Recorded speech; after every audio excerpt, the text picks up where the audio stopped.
သူ့ကိုနှိပ်လိုက်ဒါဆိုဒါကျွန်တော်တို့အရင်ရိုက်ထားတဲ့စလုံးပုံစံနဲ့ဖြစ်သွားပြီမင်္ဂလာပါ YNG ကွန်ပျူတာတနက်ကျောင်းမှာကြိုဆိုပါရစေခုမြောက်ပေးခြင်းတဲ့သင်ခန်းစာလေးကတော့ Microsoft Word မှာပါတဲ့ကျွန်တော်တို့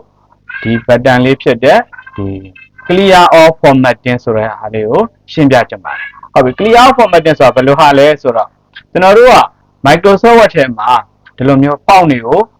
ဒါ site တွေပြောင်းထားတယ်ဖောင်မျိုးစတွေပြောင်းထားတယ် color တွေပြောင်းထားတယ်ဟုတ်ပြီအဲ့လိုမျိုးပြောင်းထားတဲ့ဟာတွေကိုစရချင်းငကိုစလုံးပုံစံတိုင်းဖြစ်ချင်လို့ရှိရင်ဒီ clear all formatting နဲ့ပြောင်းလို့ရပါတယ်ဟုတ်ပြီအဲ့လိုမျိုးပြောင်းချင်လို့ရှိရင်ကျွန်တော်တို့က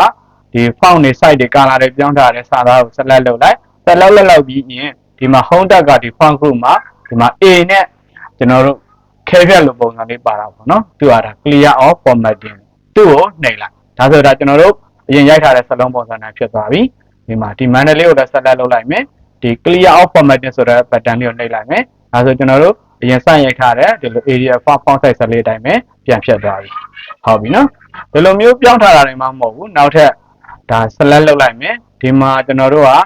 ဒီကောင်လေးကကြတော့ text effect စလုံး effect တွေထည့်တာဒါကျွန်တော်တို့ခေါင်းစဉ်တွေပါတယ်ဆိုရင်ဒီလိုမျိုး effect တွေထည့်တာပေါ့နော် effect တွေထည့်တဲ့ထားတဲ့ကောင်တွေဆိုတော့လေဒီ clear all formatting ကိုနှိပ်လိုက်ရင်ပုံမှန်ရိုက်ထားတဲ့စလုံးပုံစံအတိုင်းပဲဖြစ်သွားပါမယ်ဒါကတော့ဒါကျွန်တော်တို့ font တွေ site တွေ font color တွေကြိုက်တာပြောင်းထားပါစေဒီ clear all formatting ဆိုတာလေးကိုနှိပ်ပေးလိုက်လို့ရှိရင်ကျွန်တော်တို့ပုံမှန်ရိုက်ထားတဲ့စာသားတွေအတိုင်းပဲပြန်ဖြစ်သွားမှာဖြစ်ပါတယ်ဗျ